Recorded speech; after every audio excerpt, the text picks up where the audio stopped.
حسد سے بچتے رہو، کیونکہ حسد نیکیوں کو اس طرح کھا جاتا ہے جیسے آگ لکڑی کو جلا کر خاکستر کر دیتی ہے۔ ہر وقت مسائل کا ورد کرنے والوں کو مسائل پہچان لیتے ہیں، ان کے پاس بار بار آتے ہیں، کیونکہ وہ جانتے ہیں یہی وہ لوگ ہیں جو ہمیں بڑا کریں گے۔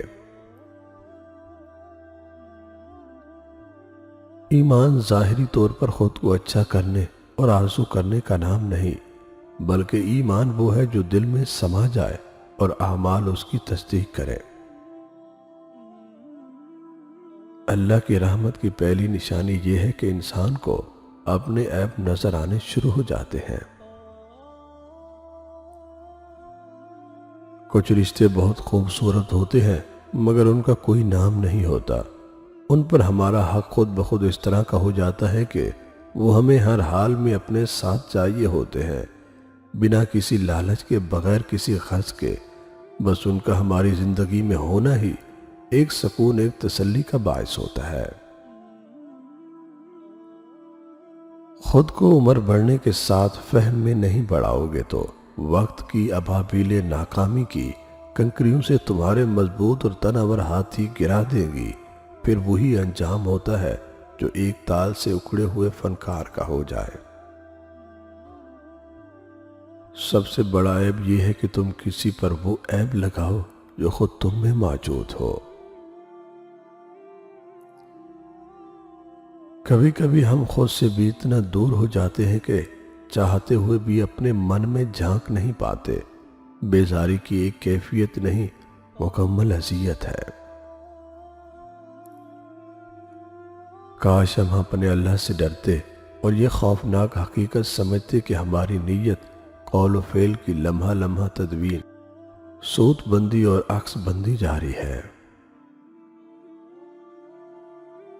کتنا تکلیف دہ ہوتا ہے جب آپ کو کسی سے گفتگو کی طلب ہو لیکن وہ مصروف ہو، یا پھر کوئی آپ سے اس وقت گفتگو کرے جب اسے کوئی اور گفتگو کے لیے میسر نہ ہو۔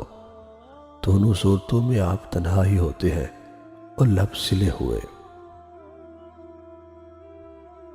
کبھی کبھی الوداع کہنا بھی ضروری نہیں ہوتا، آپ کی خاموشی سب کہہ رہی ہوتی ہے۔ سفر کا مزہ لینا ہو تو ساتھ میں سامان کم رکھے، زندگی کا مزہ لینا ہو تو دل کے ارمان کم رکھے۔ سپنے وہ نہیں ہوتے جو سونے پر آتے ہیں، بلکہ سپنے وہ ہوتے ہیں جو سونے نہیں دیتے۔ اسی طرح اپنے وہ نہیں ہوتے جو رونے پر آتے ہیں، بلکہ اپنے وہ ہوتے ہیں جو رونے نہیں دیتے۔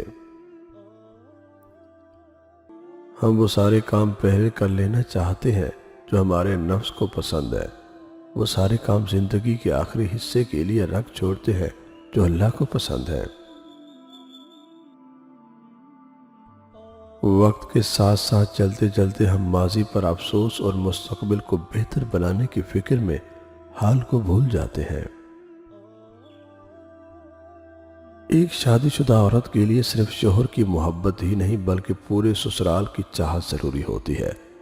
اسے ایک مرد کی نہیں، پورے خاندان کی ضرورت ہوتی ہے، اور پھر وہ محبت جس کے لیے ساتھ عزت اور وقار نہ ہو وہ بیکار ہوتی ہے۔ وہ شخص جنت میں داخل نہ ہوگا جس کے دل میں ذرا برابر تکبر ہو۔ تکبر انسان کو سرکشی سکھاتا ہے، اور سرکشی سے معاشرے کا نظام درم بھرم ہو جاتا ہے۔